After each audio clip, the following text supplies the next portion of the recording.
Olá, turma, aqui quem fala é o professor Alexander, de Eletromagnetismo 1. Nessa videoaula a gente vai dar sequência a esse nosso estudo da lei de Biot-Savart, né, a densidade de fluxo magnético e a sua relação com a força magnética. Bem, a gente pode aqui reescrever, o que a gente fez aqui foi simplesmente reescrever aquela equação da densidade de fluxo magnético, aquela equação que a gente viu na última aula, essa aqui, ó. A gente está reescrevendo essa equação, a única coisa que a gente fez foi multiplicar por R em cima e embaixo. Aí aparece um R aqui e aqui embaixo fica um R ao cubo. Tá bom? Essa forma é uma forma que fica mais parecida com a que a gente usava lá quando falava de campo elétrico. A gente tem aqui um vetor que representa a corrente, a gente tem um vetor que representa o deslocamento, né? Ou distância entre a fonte de corrente e o ponto em que a gente quer medir essa densidade de fluxo magnético, e R é a distância entre eles, né, elevado ao cubo. Esse C, né, que a gente está chamando a princípio de C1, porque representa o percurso, né, percorrido por essa corrente elétrica 1. Bem, a direção do vetor densidade de fluxo magnético ela vai ser sempre perpendicular ao plano formado entre I1dL1 e Rzão, né? Ou seja, a direção do fluxo de carga elétrica vetorial, direção do vetor de deslocamento. Basta a gente usar a regra da mão direita, né? E fazer a circulação daqui para cá, e aí o nosso polegar vai apontar para a direção do nosso vetor densidade de fluxo magnético. Bem, o que a lei de Biot-Savart fala para a gente, né? Que em qualquer ponto P que seja, o campo magnético B ele vai ser diretamente proporcional à corrente da fonte, tá vendo? E inversamente proporcional ao quadrado da distância, né, do elemento de corrente prova no ponto P. Aqui R dividido por R vai dar o R ao quadrado da distância. A gente só colocou esse termo R para poder utilizar aquela mesma abordagem que a gente fazia lá para campo elétrico.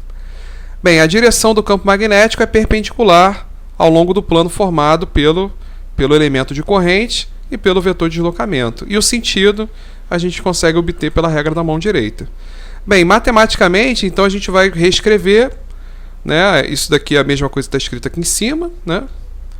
Onde a gente tem o percurso fechado C, a gente tem a corrente que atravessa esse percurso, um elemento diferencial desse percurso, vetorial, vetor deslocamento dividido pela distância entre eles ao cubo. E aí, ó, lembrando que o vetor de deslocamento ele é igual ao vetor posição do ponto em que a gente quer medir o campo magnético, menos o vetor posição da fonte, dessa fonte de corrente, dividido pelo módulo dele, né, ao cubo, que é o módulo, né, o R, né, que é esse vetor, é o módulo do vetor posição menos o vetor da fonte, né? Bem, e aí, né, isso daqui é o que a gente chama, essa daqui que é a chamada lei de Biot-Savart. Ela mostra que a gente pode calcular o B, né, a partir da corrente elétrica e das posições onde está essa fonte de corrente e o ponto onde a gente quer medir essa densidade de fluxo magnético. Bem, lembrando que essa equação a gente ainda pode escrever, né, o nosso I, ele é o nosso JdV, né? Ou seja, o I é naturalmente a densidade de corrente dentro de um volume, tá bom? Bem, e aí aqui, ó, observa só a aplicação da regra da mão direita, considerando dois pontos dessa figura. Então a gente imagina esse ponto aqui em cima, a gente quer medir o nosso campo magnético nesse ponto, né? Sobre esse ponto aqui. Bem, a gente tem que fazer o produto vetorial entre o DL, né, o IDL, e o vetor de deslocamento, que é o R. Aí pela regra da mão direita, ó, eles estão circulando. Quando a gente faz essa circulação desse vetor para cá, ele está no sentido anti-horário. Consequentemente, o polegar aponta para fora. Ou seja, aponta, ó, no sentido para a gente, né? Está apontando para a gente. Então o nosso B ele vai estar apontando para fora do papel, né? Para fora do computador. Agora, se esse ponto estiver abaixo, ó, faz aqui o R aqui, ó, ligando aqui até aqui. Agora, nesse caso, nossa circulação vai ser no sentido horário. Consequentemente, o nosso B é negativo, né? Ele aponta para dentro. Ele aponta nesse sentido negativo, né? As direções dos dois são a mesma, só que o sentido, ó, aqui é positivo e aqui é negativo. Num ponto acima desse fio ficou positivo e num ponto abaixo ficou negativo. Então, para qualquer ponto acima do fio, porque o fio está circulando para a direita, ele está percorrendo para a direita, né? Se ele estivesse percorrendo para a esquerda, seria o contrário. Aqui seria positivo e em cima seria negativo. Bem, aqui o primeiro problema, né, para a gente aplicar essa fórmula, né, essa lei de Biot-Savart, vamos considerar um fio infinitamente longo. A gente fez a mesma coisa lá no campo elétrico para utilizar a lei de Coulomb. A gente vai fazer o mesmo exercício agora para calcular o campo magnético utilizando a lei de Biot-Savart. Então a gente tem um fio infinitamente longo de corrente, ou seja, ele é um condutor linear infinito, colocado ao longo do eixo Z, né? Então a gente tem aqui, ó, colocado ao longo do eixo Z, tem uma corrente elétrica, né, percorrendo ali no sentido de Z positivo. Ele tem um comprimento L, né, esse fio, a princípio tem um comprimento L, só que de maneira geral a gente vai fazer o L tender infinito, né? Porque a gente está considerando que esse fio ele é infinito, né? Tem comprimento infinito. Aqui a gente tem o sistema de coordenadas, né? Por exemplo, um ângulo θ aqui. A gente tem o nosso R, né, que é o vetor distância. A gente tem o dl, que aponta aqui no sentido do fluxo de corrente. A gente tem esse Rzinho, que é a distância, né, entre o nosso fio e esse ponto, né, a distância radial. E aqui a gente tem o Rzão, que seria a distância de um elemento de corrente até o ponto de interesse. Bem, vamos determinar então a densidade de fluxo magnético em um ponto P, situado a uma distância r do plano XY, né, no plano XY, no espaço livre, né? Isso aqui então está no espaço livre, a permeabilidade é o μ0, e a distância do fio até o ponto. Qual é essa distância do fio até o ponto? É esse r aqui. Quanto que vale o B nesse ponto aqui? É isso que a gente quer saber.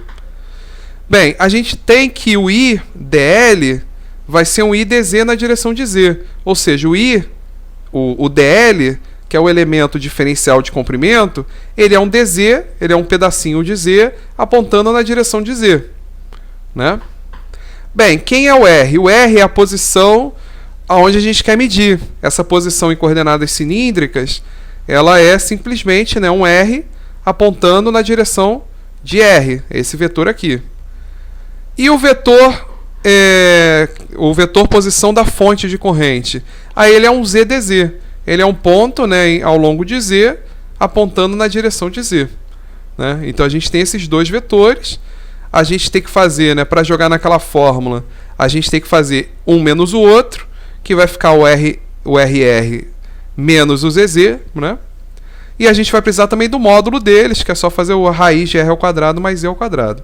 Bem, tendo eles, a gente substitui lá na fórmula, que vai nos dar, né, a gente tem o nosso I dz na direção de Z, vetorial, R na direção de R menos Z na direção de Z, dividido por raiz, né, de R ao quadrado mais Z ao quadrado elevado ao cubo, que é a mesma coisa que R ao quadrado mais Z ao quadrado elevado a 3 sobre 2.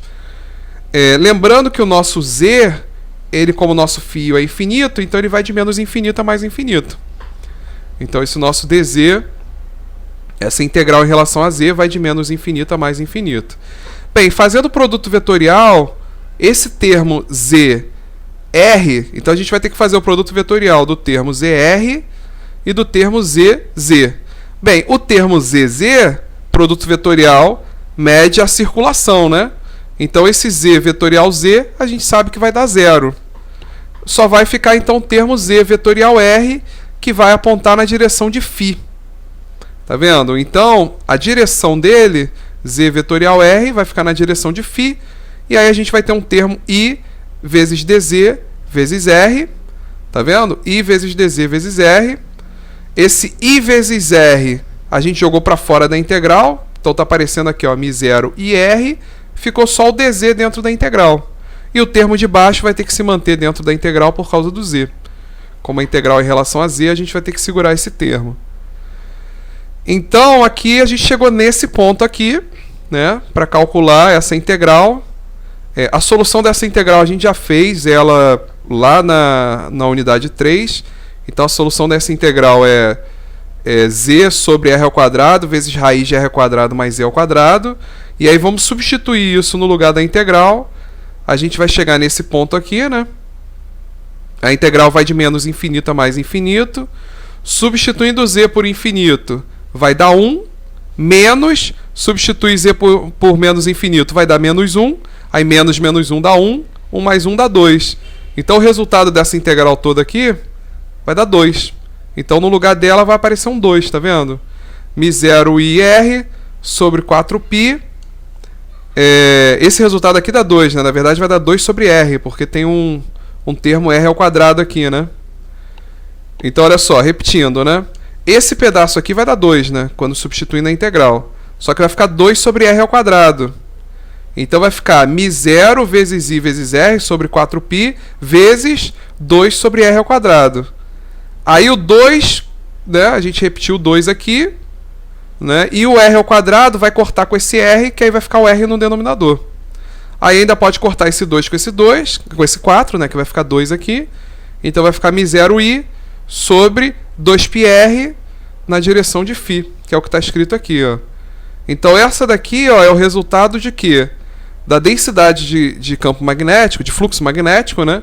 Medida num ponto a uma distância r desse fio infinito, que está no espaço livre e que tem uma corrente I percorrida, né, no sentido de Z positivo.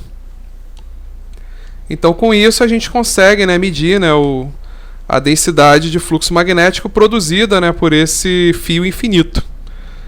Então, como um problema, né, vamos considerar um condutor linear infinito ao longo do eixo Z, percorrido por uma corrente elétrica de 40 mA.